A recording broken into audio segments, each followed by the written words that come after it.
O céu estava coberto de nuvens escuras, e o vento frio cortava minha pele como pequenas lâminas invisíveis.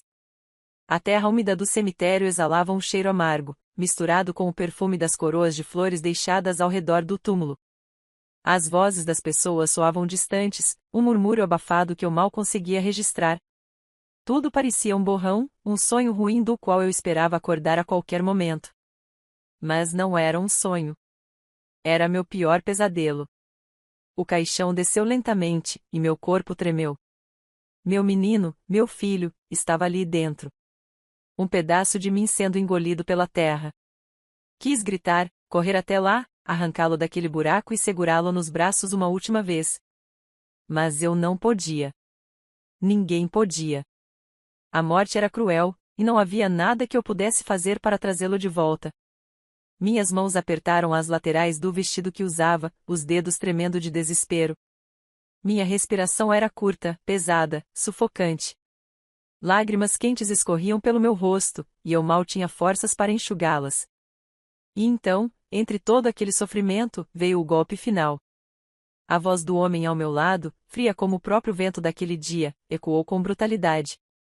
Ele nunca foi meu mesmo, não vai fazer falta. Meu coração parou por um instante. Virei o rosto devagar, quase sem acreditar no que tinha ouvido. Meu marido, o pai do meu filho, estava ali, de pé, com as mãos nos bolsos e o olhar impassível. Seu rosto não carregava dor, nem pesar. Apenas indiferença. A raiva tomou conta de mim de forma tão intensa que, por um breve momento, minha tristeza desapareceu. A dor, que antes me consumia, foi substituída por algo diferente. Algo muito mais forte. Ódio. Meu peito queimava, meus punhos se fecharam com força. Como ele ousava? Como tinha coragem de dizer aquilo no enterro do próprio filho? A resposta veio rápida. Ele não sentia nada. Nunca sentiu. E, de alguma forma, eu sempre soube disso. Desde o início, desde o momento em que me apaixonei por aquele homem frio e calculista, ignorei os sinais. Achei que seu jeito distante era apenas sua maneira de ser, e que, no fundo, ele amava a família que construímos. Mas a verdade sempre esteve ali. E agora, eu não podia mais fingir que não via. Eu o encarei, tentando encontrar qualquer vestígio de humanidade em seu rosto. Mas não havia nada. Nenhuma lágrima, nenhum arrependimento, nenhum vestígio de amor. Foi ali, naquele exato momento, que eu soube o que precisava fazer. A dor que eu sentia nunca passaria. Eu nunca teria meu filho de volta. Mas havia algo que eu ainda podia ter: justiça. Não a justiça dos tribunais ou das leis escritas, mas a justiça da vida, do destino, das escolhas certas e erradas que cobram seu preço. Naquele instante, diante da cova do meu filho, fiz uma promessa silenciosa. Eu destruiria aquele homem. Eu faria com que ele sentisse na pele o que era perder tudo o que julgava inabalável. E quando ele estivesse sozinho, quebrado, sem ninguém ao seu lado, ele entenderia. Mas então já seria tarde demais. A casa parecia maior desde que meu filho se foi. O silêncio que antes era apenas um detalhe se tornou um peso esmagador. Cada canto, cada objeto, cada detalhe do ambiente me lembrava que ele não estava mais ali. O corredor, que tantas vezes foi palco das risadas e passinhos apressados, agora era apenas um túnel vazio, ecoando o som dos meus próprios passos hesitantes. Eu ainda esperava ouvir sua voz, seu chamado, seu riso inocente. Mas tudo o que restava era um vácuo insuportável. Meu marido, por outro lado, parecia absolutamente inalterado. Ele voltará do funeral como se tivesse saído de um compromisso qualquer. Tirou o paletó, afrouxou a gravata e foi até a cozinha, abrindo uma cerveja como se aquele fosse apenas mais um dia comum. Nem mesmo o peso do luto o afetava. Aquilo só reforçava o que eu já sabia: para ele, a morte do nosso filho não significava nada. Enquanto ele se acomodava no sofá, pegando o controle remoto com a maior naturalidade do mundo, senti minha garganta se fechar. Como você pode agir assim? Minha voz saiu fraca, mas carregada de ódio contido. Ele nem sequer desviou os olhos da televisão.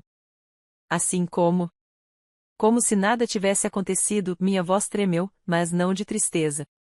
Era de raiva. Ele finalmente me olhou, apenas por um segundo, antes de dar um longo gole na cerveja e responder com a frieza de sempre. Eu já disse o que penso. O que você quer que eu faça? Chore? Meu estômago revirou. Não havia arrependimento, não havia dor, não havia nada. A promessa que eu havia feito no cemitério voltou à minha mente com força total. Ele não poderia sair ileso dessa. Eu não permitiria. Mas eu precisava ser inteligente. A destruição dele não viria de uma explosão de raiva ou de um ataque impulsivo. Não. Eu queria que ele sentisse cada perda, que cada tijolo de sua vida desmoronasse lentamente, até que ele não tivesse mais para onde correr. Então, em vez de gritar, eu respirei fundo. Você tem razão, minha voz saiu controlada, quase calma. Ele arqueou uma sobrancelha, surpreso. O quê? Você tem razão, repeti, me aproximando devagar. Não há mais nada a fazer. Ele me observou por um momento, desconfiado, e então deu de ombros. Finalmente algo sensato vindo de você. A raiva queimava dentro de mim, mas eu não deixei transparecer. Apenas assenti e me virei, caminhando para o nosso quarto. Eu sabia que ele não se importava. Mas logo, muito em breve, ele aprenderia o significado da palavra perda. E quando isso acontecesse, eu faria questão de assistir de perto. A primeira coisa que aprendi sobre vingança é que ela exige paciência. Eu queria destruir aquele homem no mesmo instante, vê-lo ruir, sentir na pele o peso da dor que ele me causou. Mas não seria tão simples. Ele era frio, calculista e imune a golpes diretos. Eu precisava ser estratégica. Nos dias que seguiram ao funeral, comecei a agir.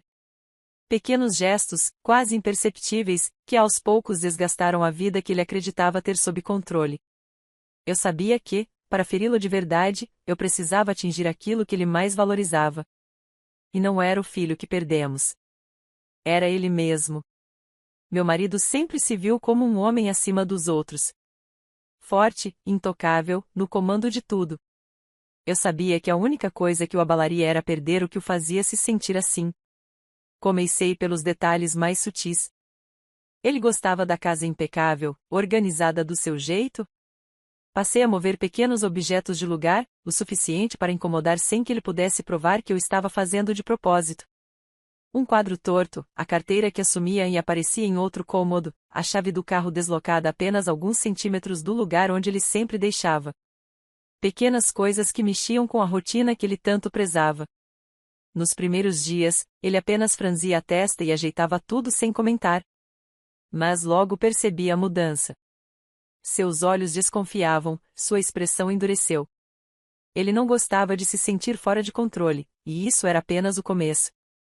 A segunda fase foi mais ousada. Sabendo que ele odiava ser questionado, comecei a desafiá-lo de maneira sutil. Você não acha que deveria mudar seu jeito de falar com as pessoas? Perguntei casualmente, certa noite, enquanto ele jantava. Ele ergueu os olhos, confuso. Como assim? No funeral, algumas pessoas ficaram desconfortáveis com o que você disse. Seus ombros se retesaram. Eu apenas falei a verdade. Sim. Mas nem sempre a verdade precisa ser dita daquela forma. Ele largou os talheres com força sobre o prato. Desde quando você se importa com isso? Desde sempre, dei de ombros, bebendo um gole da água. Só nunca achei que precisasse te explicar o básico sobre respeito. Vi quando seus dedos apertaram o copo com mais força. Eu o conhecia bem. Ele queria explodir, gritar, me reduzir ao silêncio como fazia tantas vezes antes. Mas algo o impedia. Talvez fosse o fato de que, pela primeira vez, eu não parecia afetada por sua fúria. Eu não estava com medo. E aquilo o irritava. Decidi encerrar ali. Levantei-me da mesa, recolhi meu prato e fui para a cozinha sem mais uma palavra. Eu podia sentir seus olhos cravados em minhas costas. Ele ainda não sabia, mas o jogo havia começado. A transformação que eu queria provocar não aconteceria de uma hora para outra. Meu marido era um homem orgulhoso, e o orgulho é uma armadura difícil de perfurar. Mas ninguém é inabalável. Ele só precisava ser atingido da maneira certa. Eu já tinha conseguido plantar uma semente de inquietação nele. Pequenos desconfortos, pequenas dúvidas, pequenas rachaduras na fachada de segurança que ele exibia para o mundo. Mas isso ainda era pouco. Ele precisava sentir que estava perdendo o controle. E foi então que percebi qual seria meu próximo passo. A única coisa que ele valorizava mais do que sua própria arrogância era a imagem que projetava para os outros. Ele se via como um homem de respeito, alguém cuja palavra era lei. Eu sabia que, se quisesse fazê-lo ruir, precisava atingir sua reputação. E comecei da maneira mais simples, cortando sua influência sobre mim. Antes, ele falava e eu escutava. Ele ordenava e eu obedecia. Mas não mais.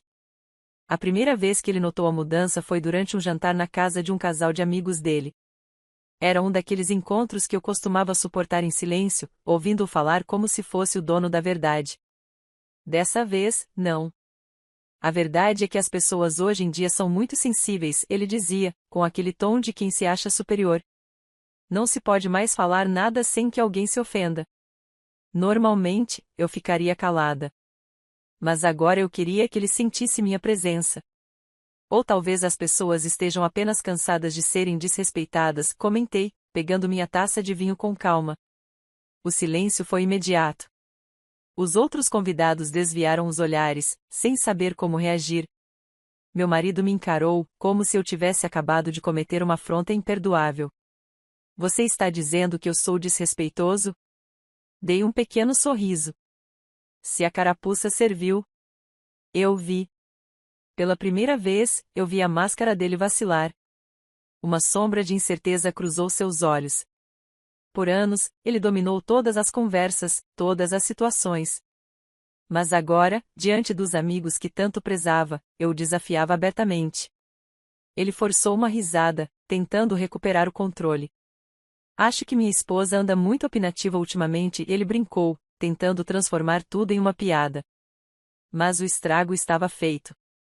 E eu não parei por aí. Comecei a tomar decisões sem consultá-lo, algo que antes ele nunca teria permitido. Mudei a decoração da casa sem perguntar. Saí para encontrar amigos sem dar explicações.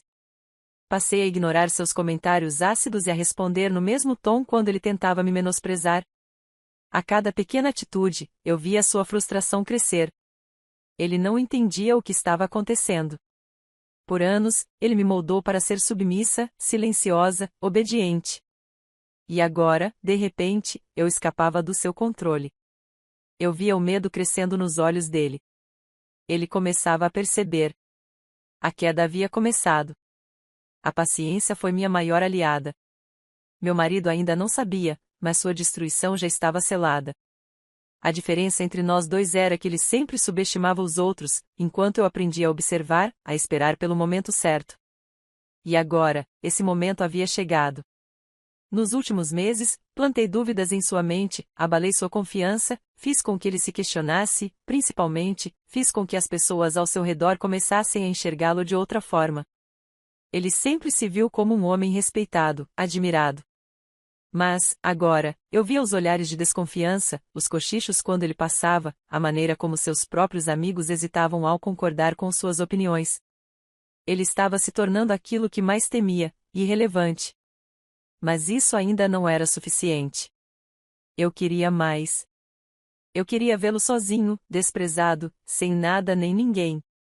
E para isso, eu precisei dar o golpe final. Foi então que organizei minha última jogada. Naquela noite, fiz questão de preparar tudo. Coloquei a mesa como ele gostava, servi seu prato favorito e me sentei diante dele, observando enquanto ele comia sem desconfiar de nada. Você anda diferente, ele comentou, sem levantar os olhos do prato. Não sei o que está acontecendo, mas já estou cansado dessa sua atitude. Sorri, pegando minha taça de vinho. Estou apenas sendo eu mesma. Ele bufou. Você nunca foi assim. Inclinei a cabeça, olhando diretamente para ele. Talvez porque eu nunca tive espaço para ser. Ele largou os talheres com força. Pare com isso. Você está tentando me provocar? Não. Estou apenas te avisando. Avisando o quê? Respirei fundo, saboreando aquele momento. Avisando que acabou. O silêncio que se seguiu foi absoluto. Ele me encarou, confuso, como se não tivesse entendido direito. O que você quer dizer com isso? Coloquei minha taça sobre a mesa com calma. Quero dizer que eu terminei. Com você. Com essa casa. Com essa farsa toda. Ele riu, mas não havia humor em sua risada. Não diga besteira. Você não vai a lugar nenhum. Cruzei os braços, mantendo meu olhar fixo no dele. Já fui. Você só não percebeu ainda. A expressão dele se fechou. Você está blefando. Sem dizer mais nada, levantei-me e fui até a estante, onde estava minha bolsa. Tirei um envelope de dentro dela e joguei sobre a mesa. Ele olhou para o papel, depois para mim. O que é isso? Meu divórcio. Ele arregalou os olhos. Você não pode estar falando sério. Você nunca achou que isso fosse possível, não é? Sempre acreditou que eu ficaria ao seu lado, suportando tudo calada. Mas isso acabou. Ele pegou o envelope com mãos trêmulas, abriu e leu as páginas com pressa, como se pudesse encontrar uma brecha, algo que provasse que eu estava errada. Mas não havia nada. Tudo estava ali, definitivo. Você não tem para onde ir, ele murmurou, em um último resquício de arrogância. Sorri. Você sempre se enganou achando que eu dependia de você. Mas, na verdade, era você quem dependia de mim. Vi seu rosto perder a cor. Ele entendeu. Pela primeira vez, ele percebeu que estava sozinho. Eu já tinha esvaziado minha conta conjunta com ele semanas antes. Já tinha providenciado um novo lar, um novo começo. E ele? Ele ficaria ali, preso na vida vazia que construiu para si mesmo. Peguei minha bolsa, virei-me e caminhei até a porta sem olhar para trás. Ah, e antes que eu me esqueça, falei, pausando por um instante. O que você disse no funeral do nosso filho? Ele nunca foi meu mesmo, não vai fazer falta. Silêncio.